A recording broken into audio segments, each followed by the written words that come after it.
بسم اللہ الرحمن الرحیم۔ السلام علیکم ورحمۃ اللہ وبرکاتہ۔ بسم اللہ الرحمن الرحیم۔ عزیز طلبہ، امید ہے آپ سب خیریت سے ہوں گے۔ آج کے اس سبق کے اندر ہم سبق نمبر 13 شروع کریں گے۔ ہمارے آج کے اس سبق کا عنوان ہے قواعد تختص بالافتعال، ایسے قواعد جو باب افتعال کے ساتھ مخصوص ہیں۔ سبق نمبر 12 کے اندر ہم نے حمزہ وصلی والے ابواب میں سے ایک باب یعنی باب افتعال کی علامت کو بھی جانا تھا، اور اس کے ساتھ ہم نے اس کی صرف صغیر بھی پڑھی تھی۔ آج کے اس سبق کے اندر ہم باب افتعال سے متعلقہ چند قواعد پڑھیں گے۔ تو باب افتعال سے متعلقہ چند قواعد کے اندر سب سے پہلا قاعدہ ہے قاعدۃ الذکر و الذکر۔ الذکر اور الذکر یہ اس قاعدے کا نام ہے۔ قاعدہ کیا ہے؟ قاعدہ جاننے سے پہلے باب افتعال کے حروف کو جان لیتے ہیں، اس کے بعد انشاءاللہ ہم پھر یکے بعد دیگرے تمام قواعد پڑھ لیں گے۔ باب افتعال 5 حروف کا مجموعہ ہوتا ہے۔ افتعل، یفتعل۔ افتعل کے اندر آپ دیکھیں سب سے پہلے حمزہ وصلی ہے، اس کے بعد فا ہے، اس کے بعد تا ہے، چوتھے نمبر پہ عین ہے، اور 5ویں نمبر پہ لام ہے۔ تو گویا باب افتعال 5 حروف سے مل کر بنتا ہے۔ ان 5 حروف میں 3 حرف اصلی ہیں، فا، عین اور لام۔ فا، عین اور لام یہ تینوں حروف صیغہ اور معنی کے اعتبار سے بدلتے رہتے ہیں۔ کوئی بھی یہاں پہ حرف آ سکتا ہے، تا، سا، جیم، ہا، خا، کوئی بھی حرف ان تینوں کی جگہ پہ آ سکتا ہے۔ حمزہ اور تا یہ باقی رہتے ہیں چونکہ تا علامت باب ہے، اور حمزہ ابتدا کے اندر زائد ہے جو باب افتعال اور 6 اور ابواب کی ابتدا میں آتی ہے۔ بات یہ ہے کہ فا کلمہ میں بعض اوقات ایسے حروف آ جاتے ہیں جن حروف کی وجہ سے ہمیں باب افتعال کے اندر کچھ تبدیلیاں کرنی پڑتی ہیں، اس صیغے کو ایک نئے انداز میں اور نئے طریقے سے پڑھنا پڑتا ہے۔ کبھی وہ تبدیلی وجوب کے درجے کی ہوتی ہے یعنی لازمی ہوتی ہے، اور کبھی اختیاری ہوتی ہے۔ تو آج کے اس سبق کے اندر اور آنے والے تمام قواعد کے اندر ہم یہی جانیں گے کہ فا کلمہ میں کون سا حرف آ جائے تو اس کی وجہ سے صیغے کے اندر تبدیلی واقع ہو جاتی ہے۔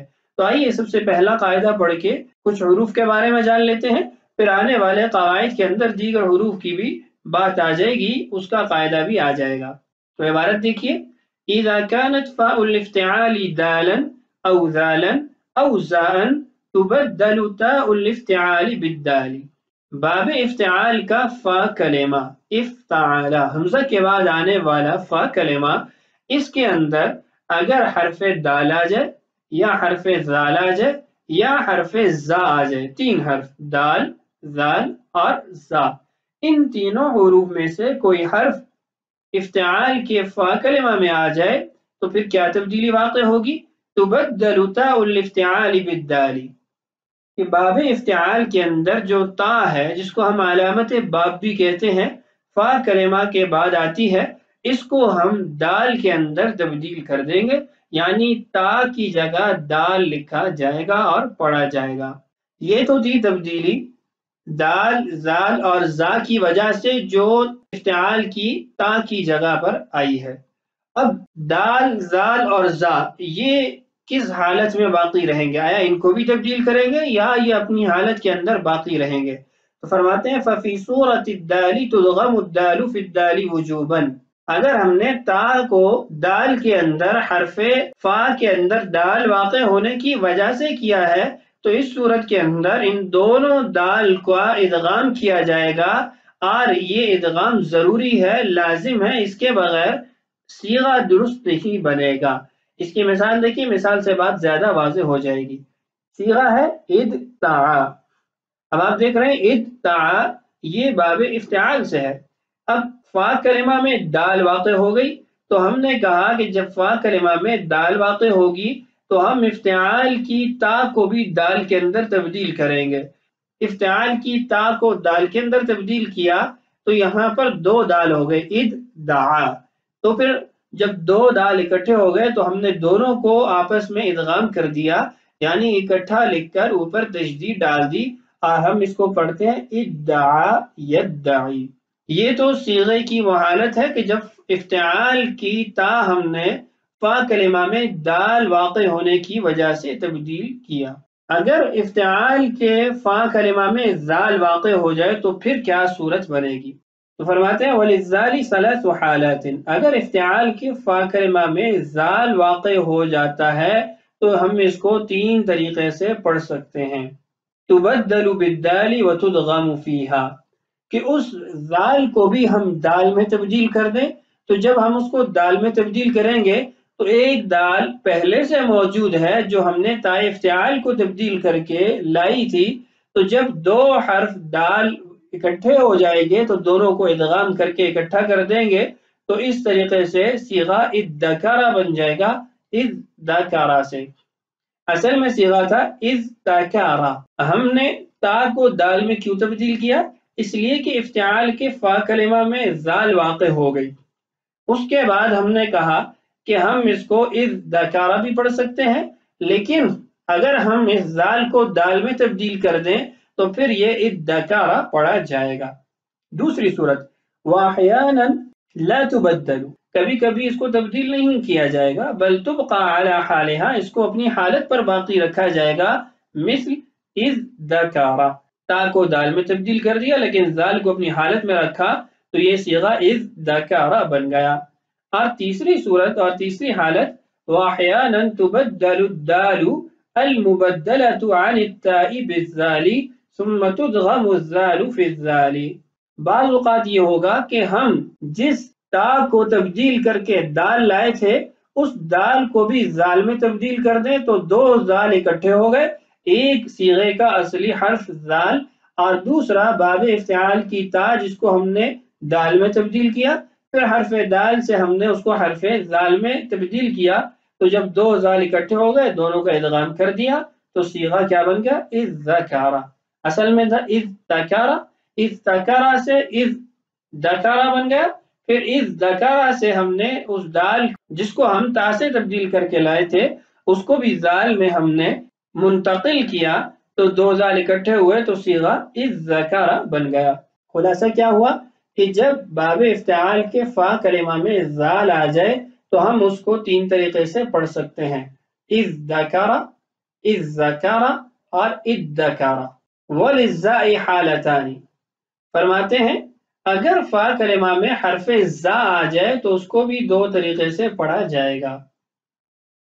احیاناً تبقى علی حالها، کبھی کبھی اس کو اپنی حالت پہ باقی رکھا جائے گا، یعنی افتعال کی تا کو تو ہم دال میں تبدیل کر دیں گے لیکن زا کو اپنی حالت میں رکھیں گے۔ مثال دیکھیے ازدجر، اصل میں تھا ازتجر، اب ازتجر باب افتعال ہے، فا کلمہ میں زال واقع ہوا تو ہم نے کہا ہم اس کی وجہ سے تا حرف کو دال میں تبدیل کر دیں گے تو صیغہ ہو گیا ازدجر۔ وَأَحْيَانًا تُبَدَّلُ الدَّالُ بِالزَّاءِ وَتُدْغَمُ فِيهَا، اور کبھی کبھی یہ ہوگا کہ ہم دال کو جو ہم تا کے بدل میں لائے تھے اس کو بھی زا میں تبدیل کریں گے اور پھر دونوں زا کا آپس میں ادغام کر دیں گے۔ مثال دیکھیے ازتجر سے ازدجر بنا، پھر ازدجر سے ہم نے جو تا دال میں تبدیل کی تھی اس دال کو زا میں تبدیل کر کے دو زا کا آپس میں ادغام کریں گے تو ازدجر صیغہ بن جائے گا۔ تو یہ تھا قاعدہ اذذکر اور اذذکر۔ قاعدے کا خلاصہ ایک بار پھر عرض کر دیتا ہوں۔ قاعدے کا خلاصہ یہ ہے کہ جب باب افتعال کے فا کلمہ میں حرف دال واقع ہو جائے، حرف زال واقع ہو جائے یا حرف زا واقع ہو جائے، ان تینوں حروف میں سے کوئی حرف بھی آ جائے تو اس صورت کے اندر ہم باب افتعال کے اندر حرف تا کو دال میں تبدیل کر دیں گے۔ اس کے بعد ہم یہ دیکھیں گے کہ فا کلمہ میں حرف دال آیا ہے، حرف دال آیا ہے یا حرف زا آیا ہے۔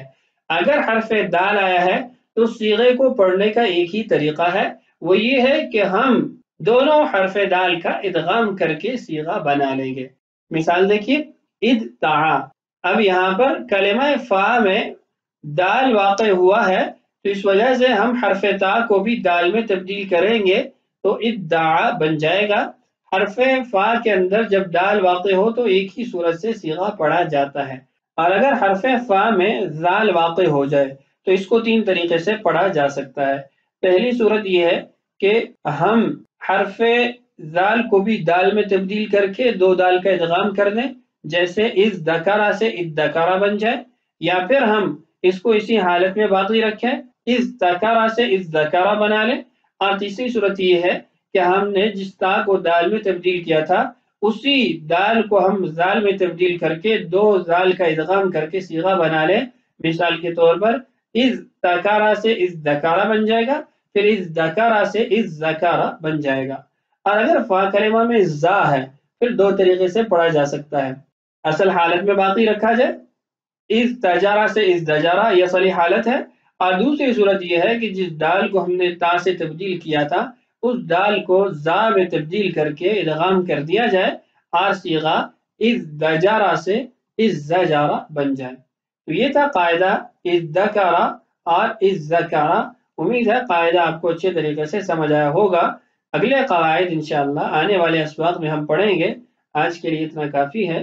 اللہ تعالیٰ سے دعا ہے اللہ تعالیٰ ہمارے لیے ان قواعد کا سمجھنا آسان کرے۔ اللہ تعالیٰ ہم سب کا حامی و ناصر ہو۔ السلام علیکم ورحمۃ اللہ وبرکاتہ۔